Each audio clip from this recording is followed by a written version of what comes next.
Welcome back to What's in a Game. I'm Grace Jean here with our brand new guest and hopefully longtime friend of the show for years to come, Jeff Morton from the Denver Stiffs and the CSG podcast. How are you doing today, Jeff? I am great, Grace. How are you? I'm good because I didn't have to change my entire show outline because of some surprise announcement of a general manager for the Denver Nuggets. We will discuss the fact that when we first set the date for this show, I thought there's no way that Denver doesn't have a general manager by June 10th, right? But yeah, we don't. No. But again, good news for me because I didn't have to change the entire show. Oh, you're the first person. I mean, I've been on a guest on a lot of podcasts. This is the first time I ever received a rundown, and I very much appreciate that because I was really? I usually don't, because if you come on to my show, it's just let's vibe it. That's exactly what happens. You're just vibing. Jeff's podcast is great. It's just called the CSG podcast, right? I had trouble just kind of searching it, so I had to use the links in your bio when I wanted to listen to your episodes of like just pure catharsis, talking about like what the hell is going on with this organization right now. Yeah. When we first started, the podcast started in 2011, and it was called Colorado Sports Guys. Okay. So that is why, and then it was, I was like, we can't keep doing Colorado Sports Guys. So when I had me and my co-hosts were still with me, we decided like, let's shorten it to CSG podcast. So basically it means just an abbreviation, but I people are like, what does CSG mean? Well, I wish I had a clever story. Colorado Sports something. That was my guess. So it was pretty close. You do. Yeah. So a couple of programming notes before we jump into the show. I want to implore everybody to check out our last episode with Jake Coyne. That was one of my favorite episodes that we ever did. No pressure, Jeff. Jake was a great guest. We covered a really wide range of topics that are going to be relevant as we progress throughout the Nuggets off season, especially what it would look like if someone were to come in and kind of make more drastic changes than we think will be happening this summer. We will be back later this week for just an X's and O's basketball episode on the NBA Finals. We're going to be talking about Game 3 on Friday. But today, obviously, we will cover Games 1 and 2 in the second half of the show. Please do us a favor and hit the like and subscribe buttons. Really helps us out with the algorithm as we try to grow the channel. I actually had in my notes that we were at 948. We got 950 subs since I made these, so that's great. We're still trying to hit our 1,000 subscriber goal by the end of the playoffs, so please help us out. Hit that subscribe button, and obviously hit the notification bell as well so you don't miss any of our content. All right, Jeff, I want to get into a little bit of your background to kind of introduce you to our audience, although I'm sure a lot of them are familiar with your work. I actually know Jeff from the many high praises of a lot of the other writers who cover the Denver Nuggets, including friends of the show, Ryan Blackburn and Matt Moore, as well as your podcast, CSG. Maybe you could just tell the audience a little bit about how you became a fan of the Denver Nuggets and what inspired you to pursue following them more deeply through your writing and with your podcast. Wow. Back in it was the 1987-88 season where the Denver Nuggets won 54 games. They had Alex English, Fat Lever, Danny Shays, Blair Rasmussen, Michael Adams. It was a good team. It was basically the last gasp of the English era, and that was my hard moment. And I really became a diehard fan right during that year. And then in the 90s, it was like the worst period of basketball you can ever fathom, other than 1994. I mean, it was just awful. So I had to go through a lot to be a Nuggets fan. And Nug life. And my friend Andy Feinstein and my friend Nate Timmons combined Pickaxe and Roll, the blog, not the podcast, and firegeorgecarl.com and turned it into Denver Stiffs. And I became a writer in Denver Stiffs starting in sometime in 2009. And honestly, it was just I had no designs to be anything more than just a guy who wrote occasionally. And 3 years later, I'm a credentialed media member covering the Denver George Karl's 57 win Nuggets. So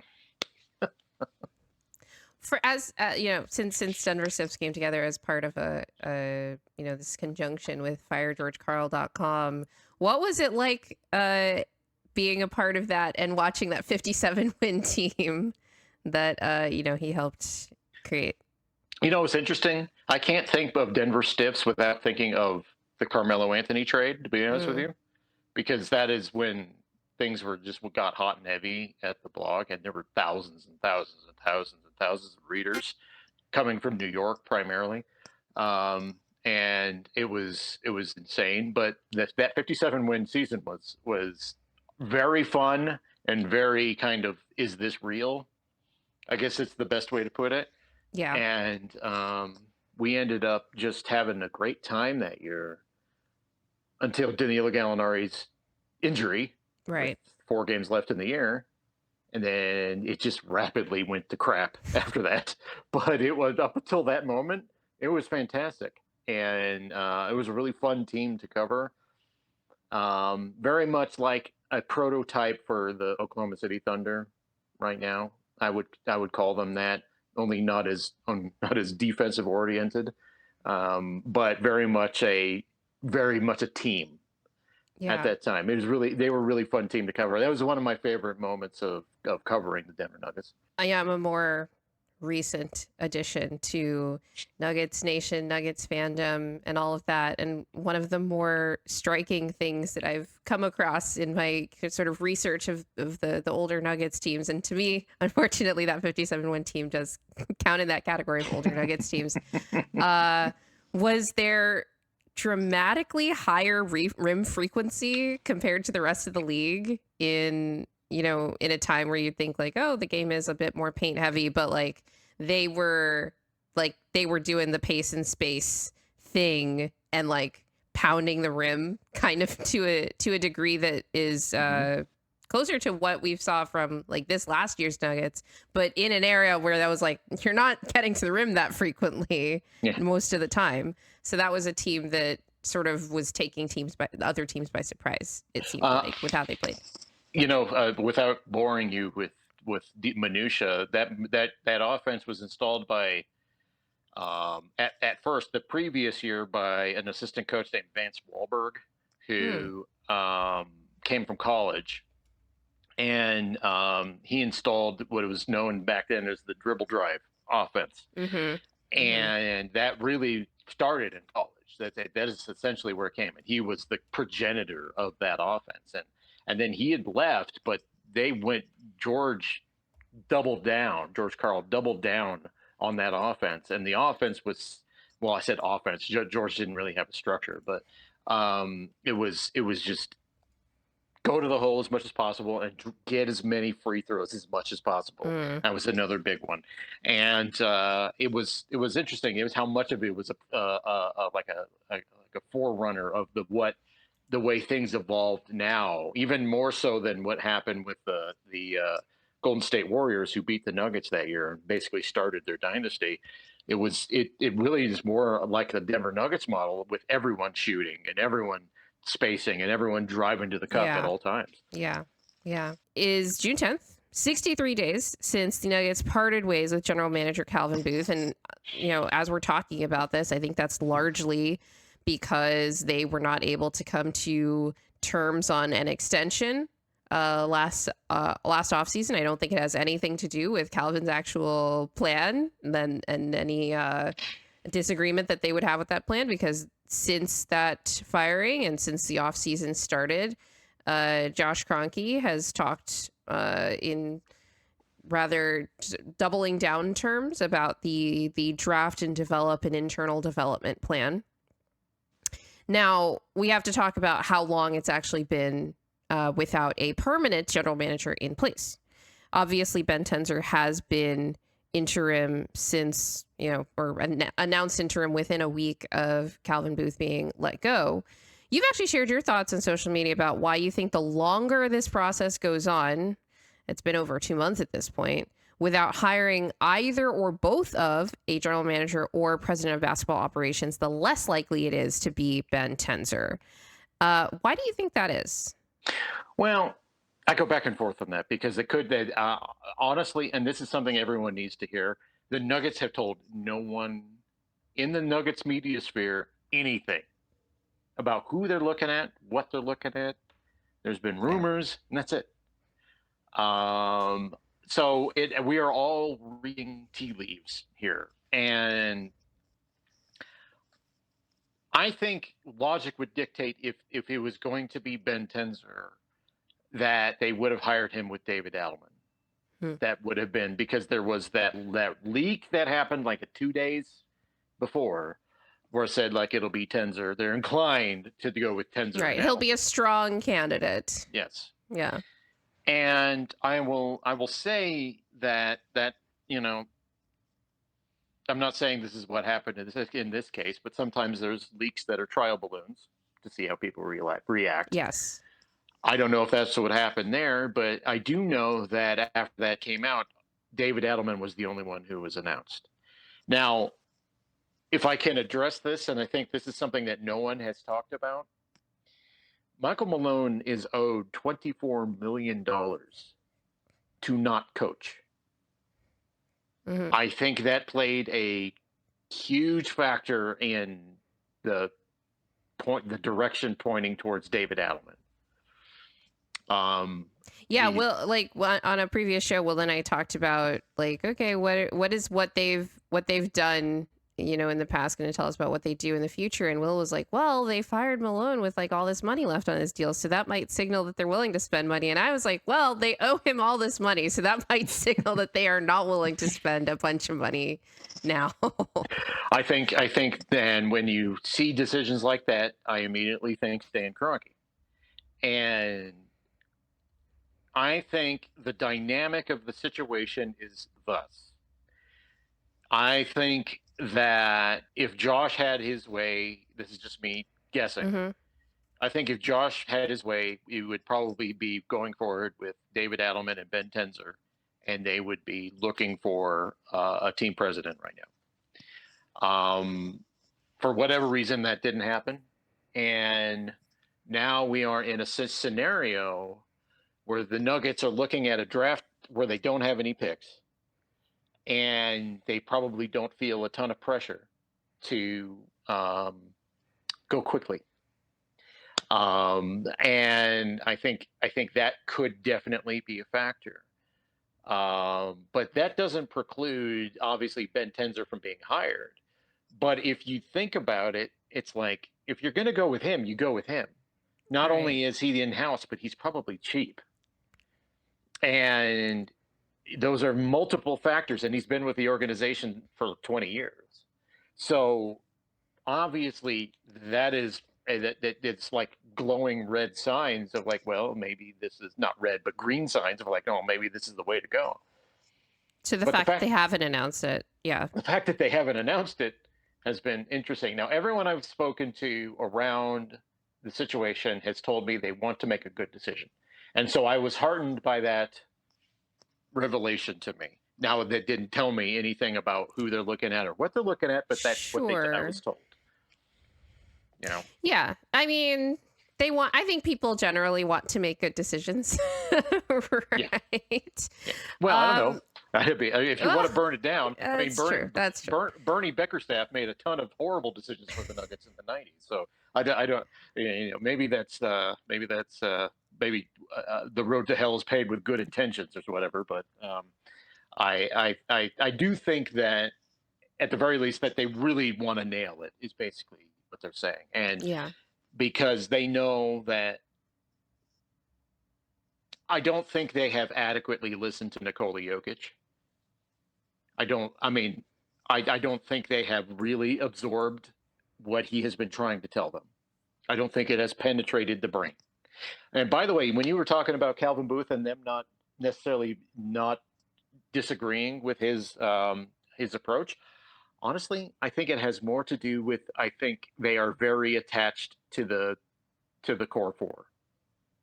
I think everything that they think about is about being attached to those guys more than it is about whatever plan that Mm. Calvin Booth had. I think it has more to do with Nikola Jokic, Jamal Murray, Aaron Gordon, and Michael Porter Jr.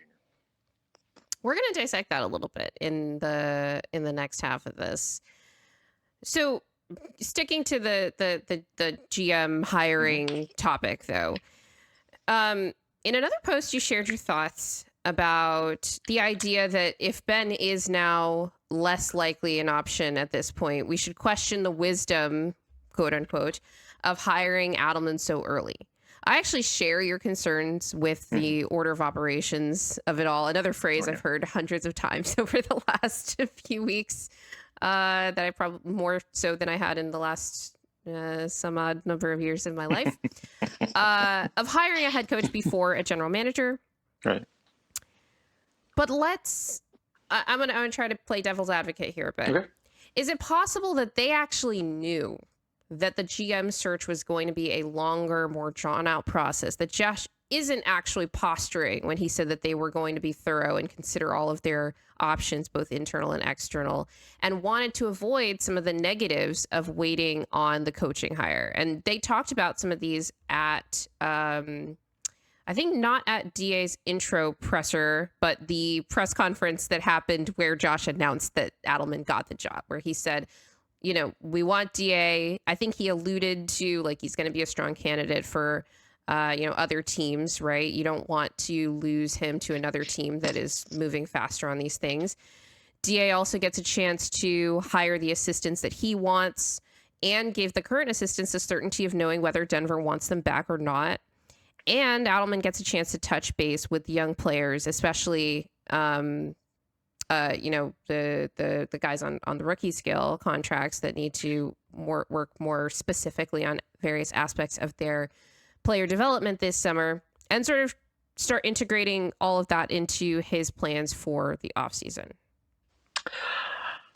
I think Josh genuinely believed when he fired Michael Malone and Calvin Booth that this was the jolt that the team needed in order to make them the championship contending team that he thought they were. I don't think he was lying when he said that at the time. I buy that. I do think that maybe the decision making, there's multi-factored things happening with the decision making for the coach. I have seen a scenario play out like this before in Denver. And that was in the offseason of 2013 when Masai Ujiri left like really late in fact, he left at the end of May in 2013. And George Karl was fired by Josh like 6 days later. Mm-hmm. And I remember freaking out about that. I wrote an article about it, how it was like a disastrous offseason. And I got a series of text messages from former Nuggets executive Brett Barrett calling me a drama queen. And it was more like, I trust Josh. He knows what he's doing, all this stuff. But what happened was that offseason was so truncated that Josh had to interview all the coaches and then hire Tim because he had his original candidate to replace Masai didn't take the Nuggets job and went to the Sacramento Kings. And then he had like to rush for a week. He went to Masai Ujiri and said, "You've got someone I can recommend to me." He recommended Tim Connolly. Tim Connolly was hired 9 days before the draft. Brian Shaw was hired 2 days before the draft, and Brian Shaw had been interviewed twice by Josh, not Tim. So this was a cluster, you know what? Yes. And you don't want that scenario to play out again. Well, what happened this time was it was reversed. Right. Josh saw what he needed to see in the playoffs. We could say he's right or wrong, but that's what he needed to see. He hired him. I think that's the thought process that went into it. Honestly, I don't think he was thinking necessarily that it would be in conflict with the order of operations that's going on. He's Yeah. thinking David Adelman is, we're paying Malone $24 million. David Adelman's here. He was okay. He was great in the playoffs. This is my thinking. So I think that's what happened. But I'm not going to say that I enjoy or think that it's good process, because it was terrible process. Yeah. It was, you don't do that.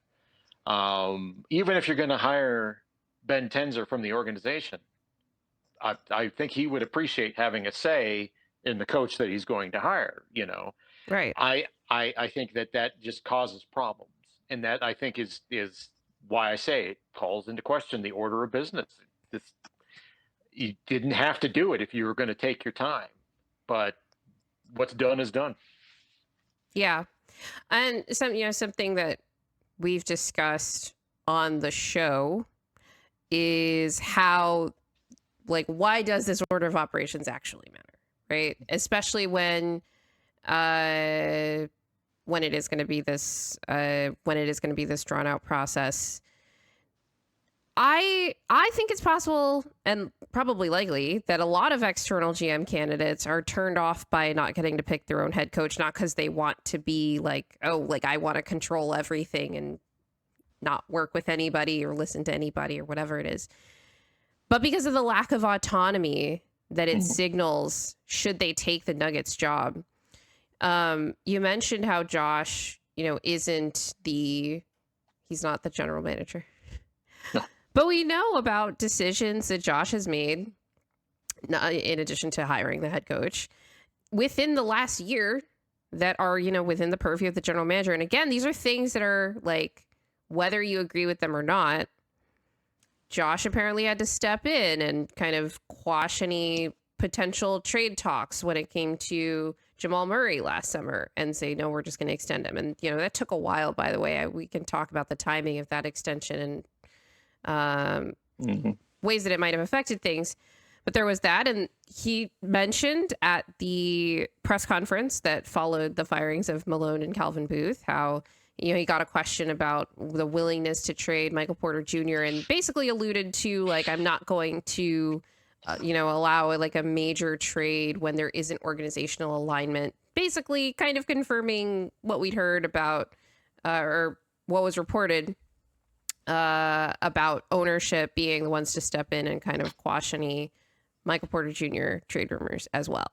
And I don't know how privy to that other external GM candidates might be, but these are things that I've been kind of stacking in the back of my mind. And now we get to a point where he's hired the head coach when there was a vacancy. Like, this is a different situation than like, oh, the head coach was already there and they're probably going to stay and there's just a GM opening. Like, no, we had the head coach opening. Josh decided to fill that. And so that's just something that was on the table and then taken off of the table as a way that a new GM would come in and be able to do their job, right? And so what do you think of that interplay with not just the what could happen after a GM is hired, but the issues it causes within the hiring process with, like, we're trying to attract good candidates to come here and like be part of what we're building?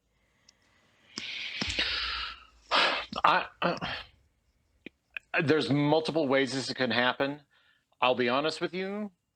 Nikola Jokic is going to be the reason anyone comes to Denver. So that will probably override a lot of concerns. That's just the top line thing.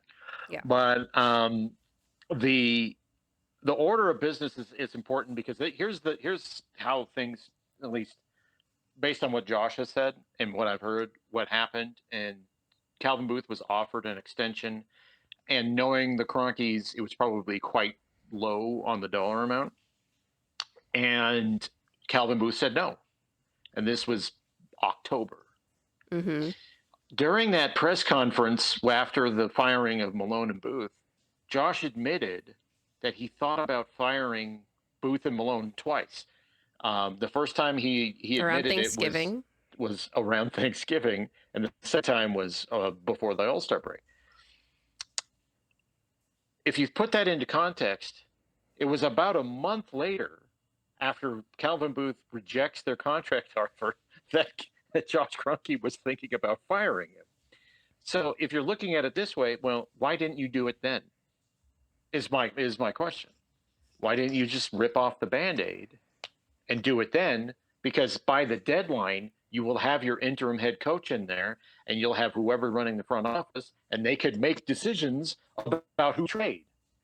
Because one of his primary reasons for not letting Calvin do a Michael Porter Jr. trade was that it was almost like he was admitting that he was mentally, Josh was thinking he was a lame duck, and he wasn't going to be here. Well, if you were going to do that, we might as well take care of it then. A lot of things about this last year were not. Nikola Jokic was miserable. A lot of things about this last year were not great. So with all that being said, Josh did not handle this year well. I think even he would admit that.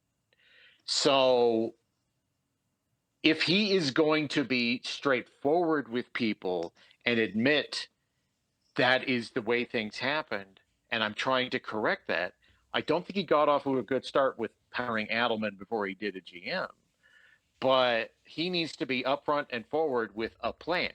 And if he has a plan, that'll go a long way to both talking to whoever he's going to be bringing into the front office scenario. And quite frankly, what he needs to be doing right now is just basically communicating that plan with the public. That's not necessarily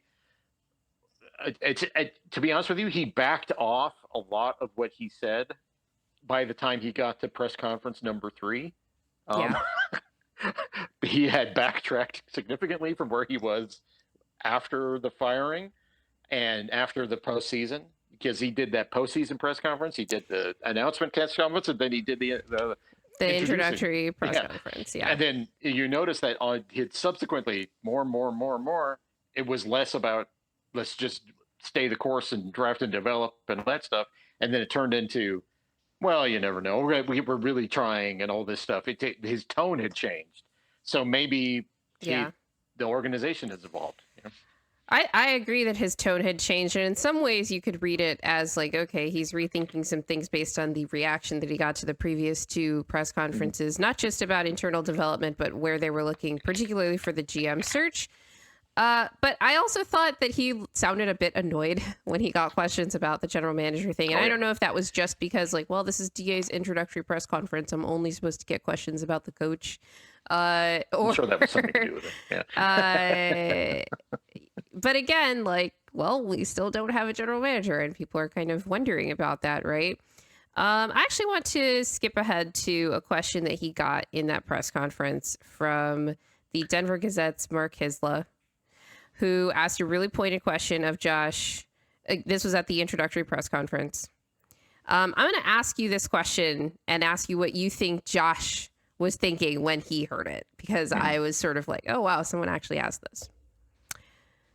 The last 2 years, you've fallen short of halfway to a championship. On your roster now, do you have the talent to win a championship? And in hiring a GM, do you want somebody to challenge you on that idea or not? I know Josh was saying, was probably really gritting his teeth and annoyed at Mark Kisler. I would tell you that 100%. Yes. he's and only because that is a very your decisions. It's a consequential question. That guys don't like consequential questions. Yeah. They don't like questions of responsibility. That no one likes that. Tim Connelly didn't like that, and I think Josh was. I know for a fact he was probably a little annoyed at that moment. Yeah. I feel like Josh got a lot of praise after the first press conference, the one post firings, the first of these last 3. For taking a lot of responsibility for, like, this year is on me, guys. Basically, like, I should have been here more. Like, I should have seen what was going on. You talked about how Josh, didn't quite get like what was going on with the how bad the dynamics between Malone and Booth had gotten, even though he like wanted to fire them around Thanksgiving and then didn't, because winning streaks, right? That's he talked about winning masking things, of course. But one of the things he also missed was how frustrated Jokic was all year. That was a talking point for everybody, regardless of how good or bad, like the state that you thought the team was in overall. It was very clear how frustrated Jokic was from the beginning of the season. And there are a variety of factors that go into that, but it was basically the same all year except for a couple of different pockets. And one of the factors might be like he's a new dad. I don't know how much he was sleeping this season when they were home, whatever. Traveling on the road is a thing, having to be away from family, right? But so Josh got a lot of praise for that.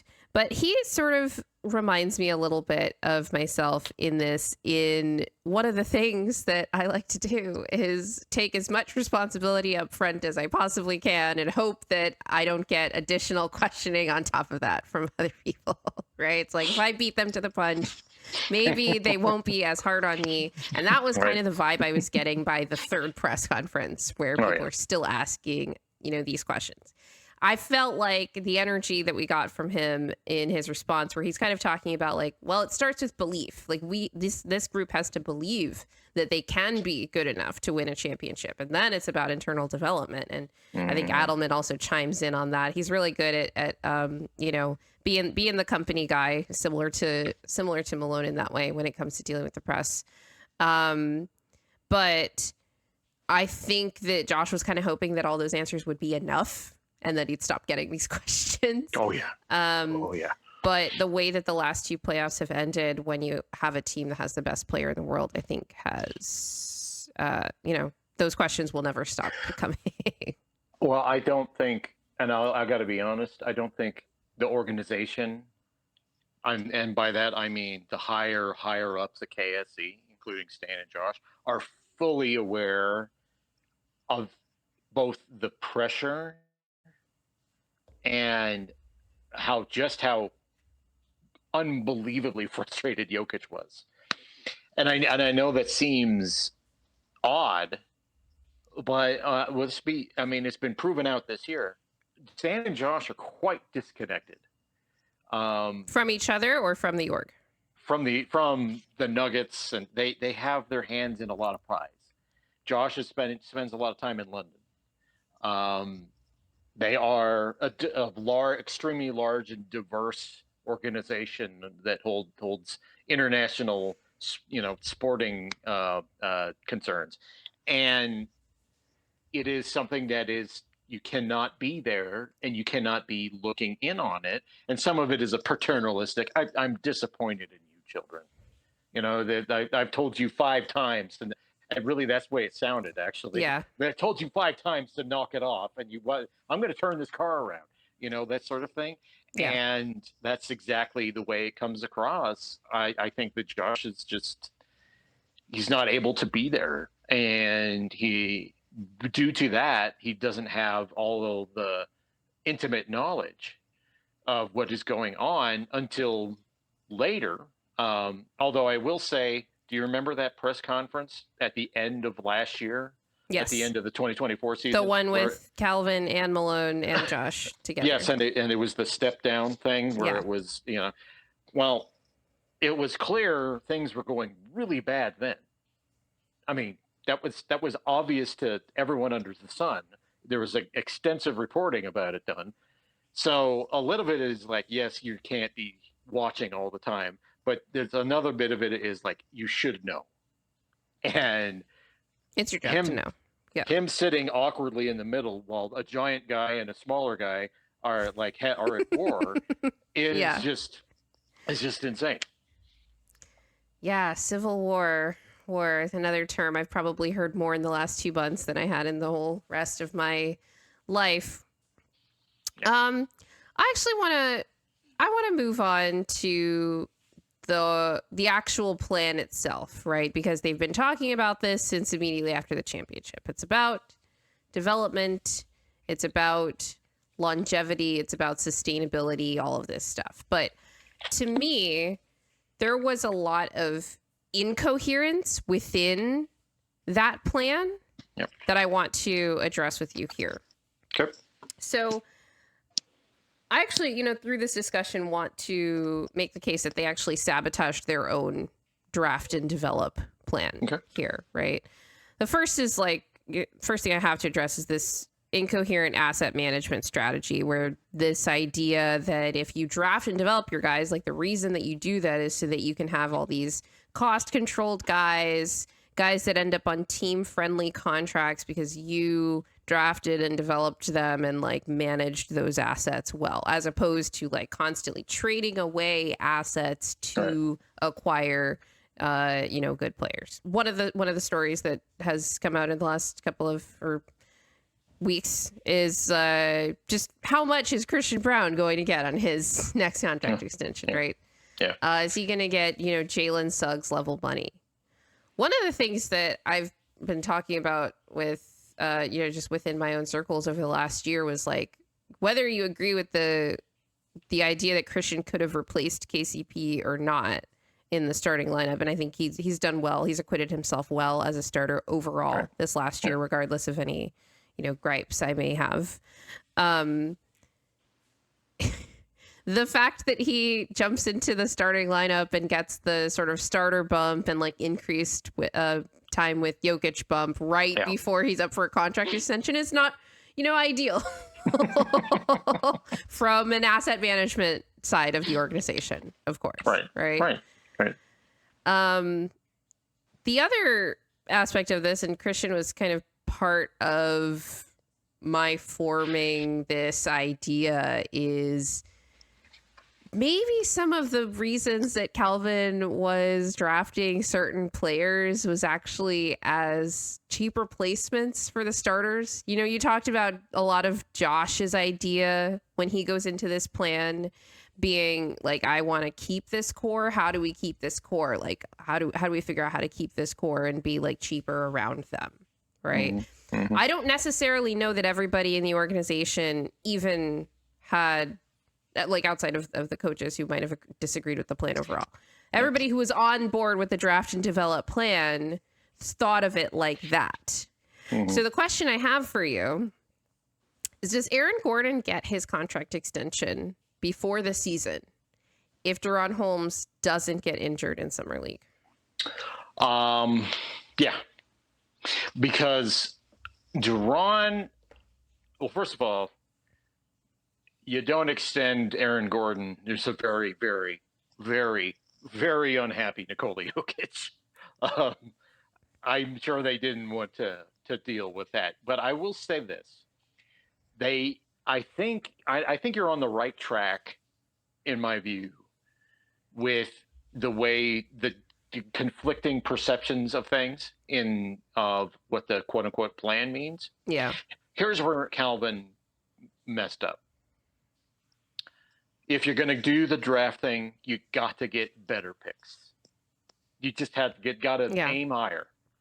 And even if your plan was like, especially if let's say you had this nefarious plan that was like, I'm going to like backdoor in all these guys that are going to be replacements for my starters. You want to get like guys that have like starter upside. Yes. Right. Yes. And he didn't do it.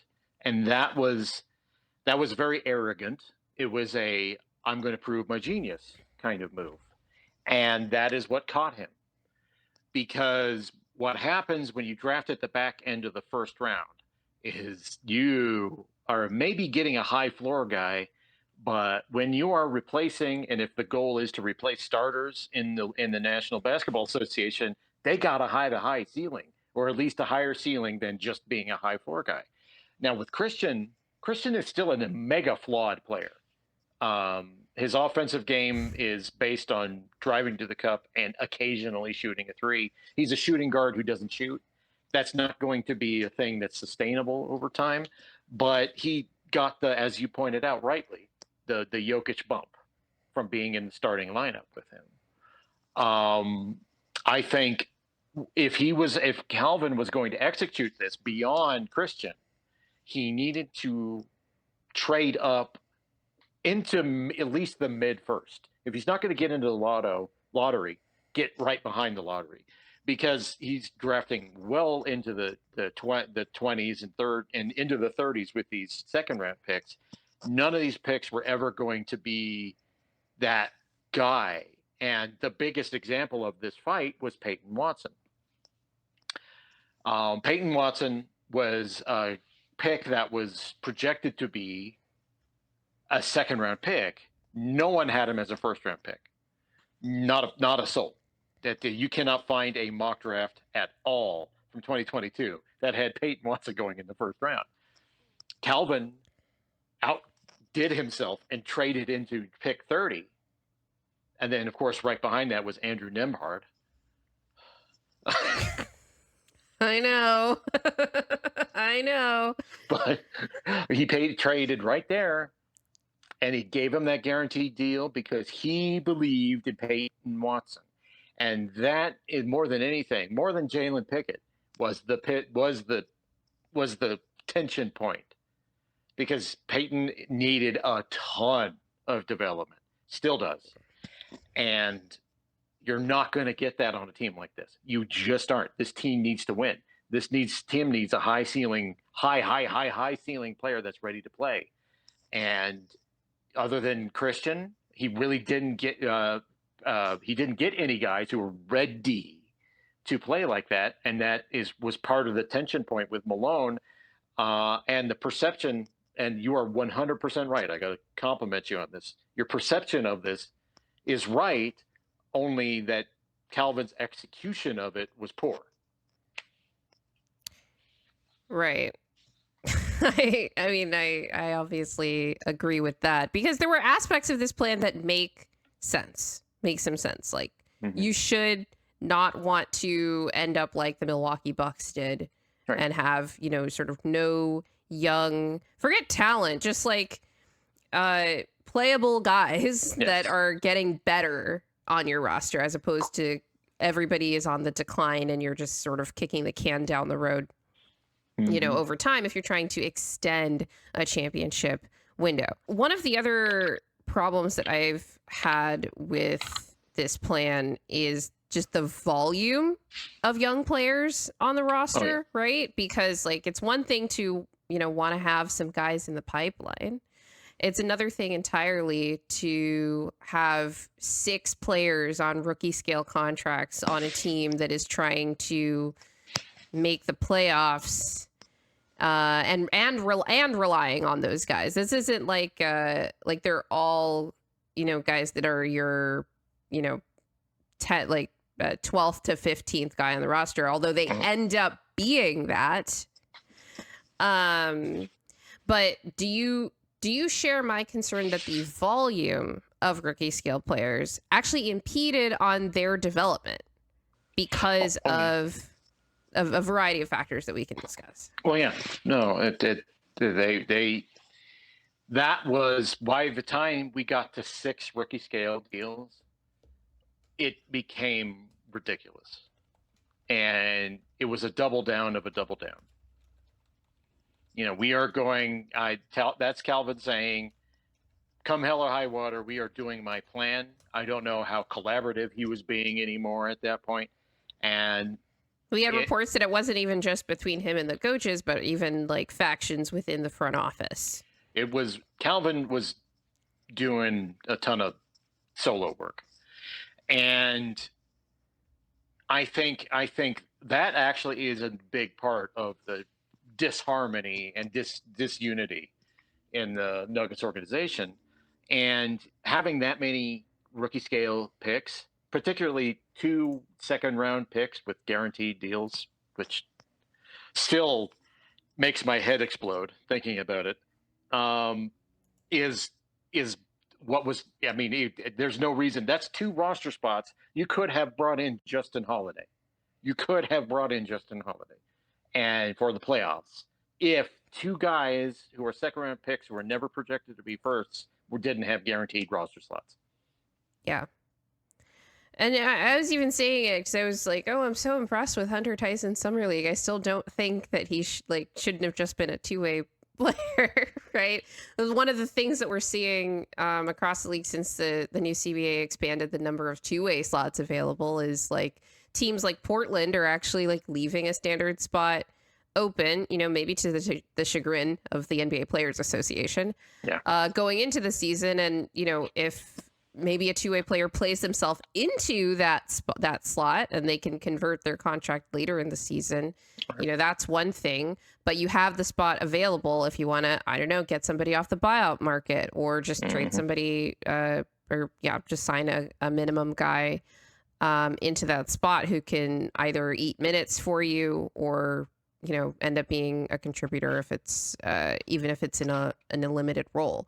One of Mm-hmm. the things about this volume of rookies is that I want to go back to the Peyton Watson example, because one of the problems for Peyton Watson's development is that he really needed more veteran, reliable shooters around him. I think that's one of the things that he actually thrived with last year. Whether they're like great, they don't have to be great shooters, but last year, we had Justin Holiday, KCP, and Michael Porter Jr. all like, okay, that guy is probably going to make his corner three, Mm-hmm. on the roster. And that would allow Peyton to have, the space to explore maybe on ball aspects of his game a little bit more. I'm thinking sort of projecting into this year. Yeah. Right. But I think that the fact that from all the reports that we got around June, when Jokic had to step in and say, like, look, I want a veteran point guard on this team. Reggie Jackson is out. Jalen Pickett's not going to be the only, backup point guard on this roster, and they go and get Russell Westbrook. I think it's just another illustration of that lack of buy-in that Calvin didn't get from not just the core members of this team, but the core member of this team. Right. In Nikola Jokic here. And I think the other thing that this team was lacking, but I think maybe if we'd had it, Peyton would have benefited from the most this season, is more players that were a combination of high motor and high IQ defenders. Peyton Watson doesn't necessarily have the highest motor. This is something that we've been talking about since his second year, when he was a more consistent staple of the rotation compared to his rookie season, when he spent a lot of it in the G League, right? Yeah. And it almost has nothing to do with Peyton himself, though. I think the standards for the team slipped so far on that end of the floor, and according to David Adelman, really both ends of the floor, regardless of what the numbers say.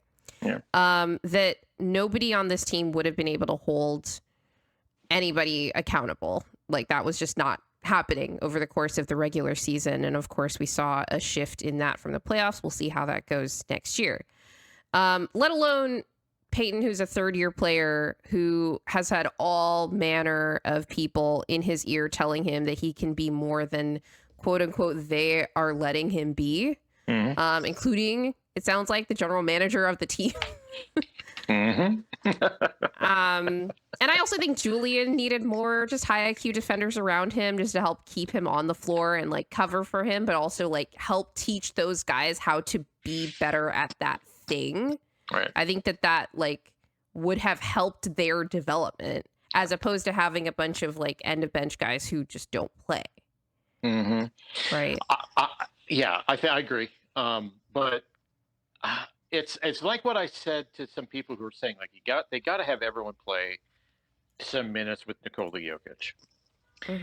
And I get it, and everyone, as Christian Brown has experienced, everyone looks better with Jokic.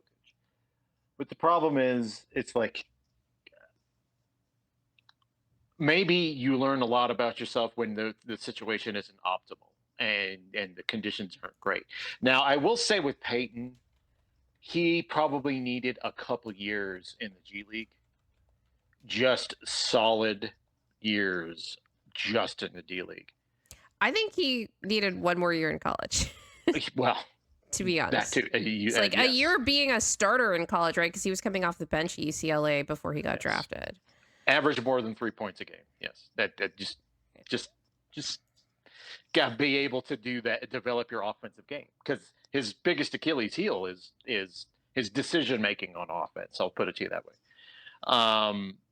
He's got the defense down, but his decision making on offense kind of makes him almost. It's weird. He can make these spectacular plays, and then sometimes you have. I His inability to make a layup is one of those things that I cannot figure. I've never seen anything like this in my life. We had a And whole segment early in this. It was like 2 months into the season, and I'm like, Peyton Watson's shooting 80% at the rim. Do we trust this? And I was kind of like, every time it happens, it looks like an accident. And then, of course, that ends up tailing off as the oh season yeah, goes on. yeah. Big time. Then that's what I was thinking. And Peyton needs a lot of work. And unfortunately, in times like this, when you're gunning for your next contract, you don't have a lot of time. And I'm sure that he's a little torqued off that he got that Christian got the Jokic bump. I mean, that's human nature. If he was, I haven't spoken to Peyton, but I mean, guys, it's like winning a lottery. Look at Kentavious Caldwell Pope and Bruce Brown.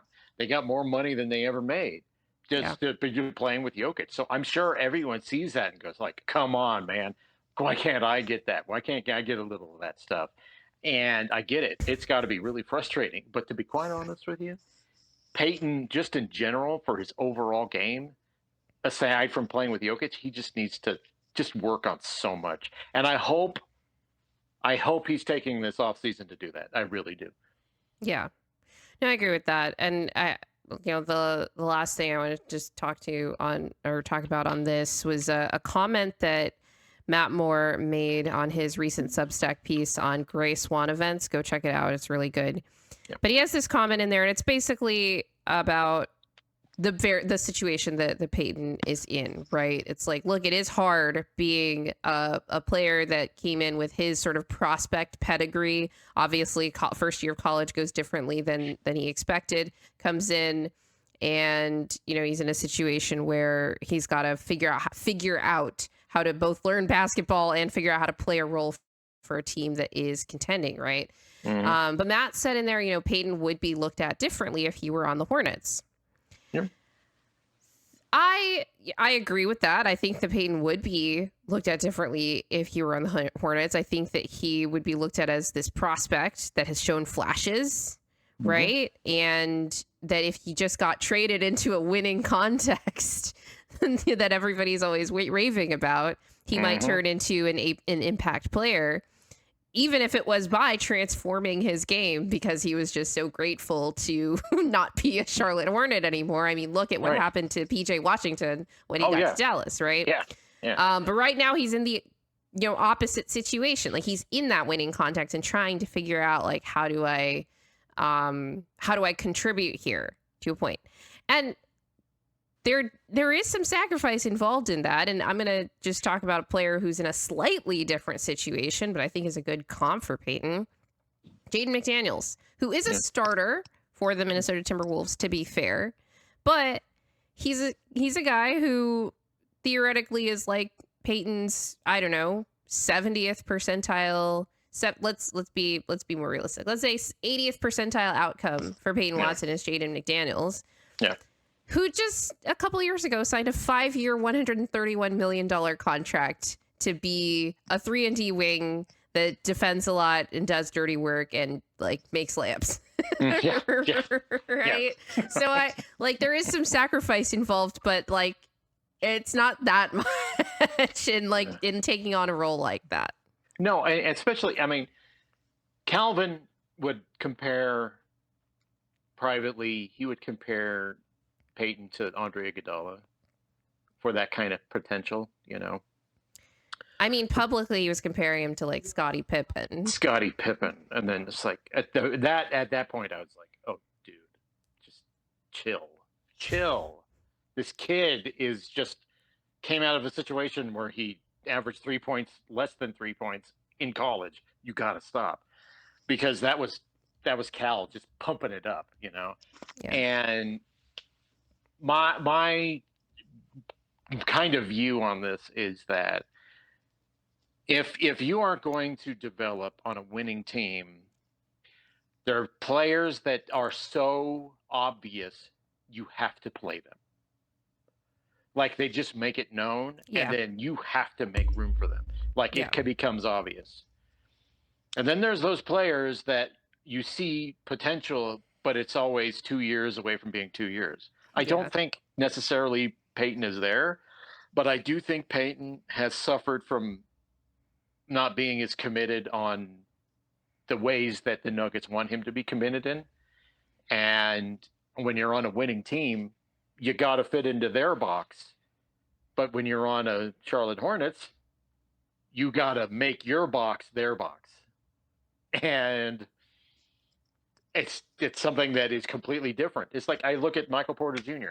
If Michael Porter Jr. went to the Atlanta Hawks, I think about that all the time. If he was drafted by the Atlanta Hawks, I wonder what kind of career he would have had, what it would look like, what he would look like, because he's had to sacrifice quite a bit. Obviously, he's had the injuries, but and the back stuff, but just in general, what kind That's of no player? small thing, though, especially that last back surgery, though, Yeah. I think. Oh well, the last one is. I think. Yeah, that's another subject. But he did this. But just the Michael Porter Jr. type. When you're fitting on the Nuggets, you have to fit into what Nikola Jokic wants, and that's hard. It is hard for players to learn how to play with Nikola Jokic, particularly American players. For whatever reason, it's just they don't think the way he does about basketball, and it's Because hard. they don't learn how to play the way that he learned how to play. This is very true. Yeah. Very true. It's not the same. I always say it's not the same.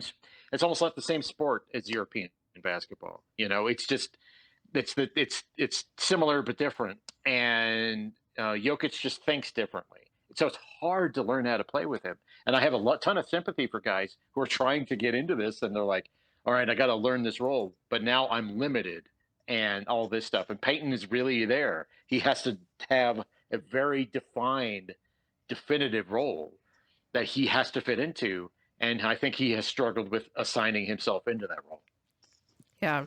It's one of those things that makes me appreciate what Justin Holiday was able to come and do last year, just in terms of like coming in and like immediately fitting in and understanding, what he did. And that's not to say that that should be necessarily the expectation, but he was just like, wow, what an ultimate Jokic ball player. Like he just knew it. He wasn't even playing at the beginning of the season. He really only started coming into the rotation in a big way. He had the personality too. Yeah. And that's a big part of being around Jokic too.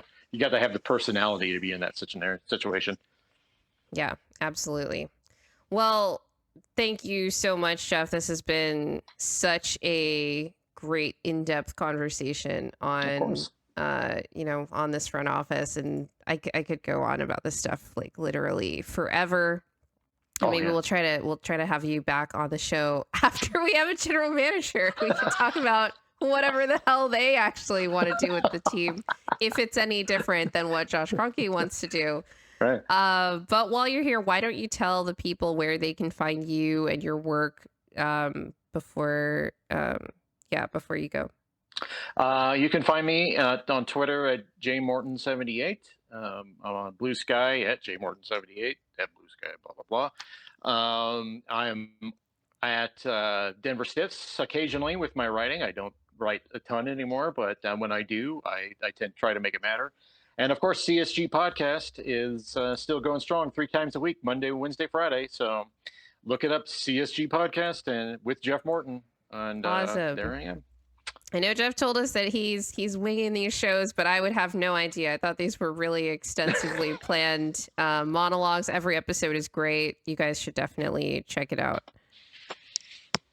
All right, so we are going to transition into our discussion on the NBA Finals. Jeff, thank you so much for being here. Will is going to... I'm getting a message from her. Okay, yeah, Will is going to transition us technically to our second half of the show here. Okay. But Jeff, you can go ahead and sign out at the bottom. Thank you, Jeff. We'll do that. Of course, thank you, guys. I really appreciate it. Thank you for having me on, Grace. I appreciate it. Thank you for being here. We really appreciate you.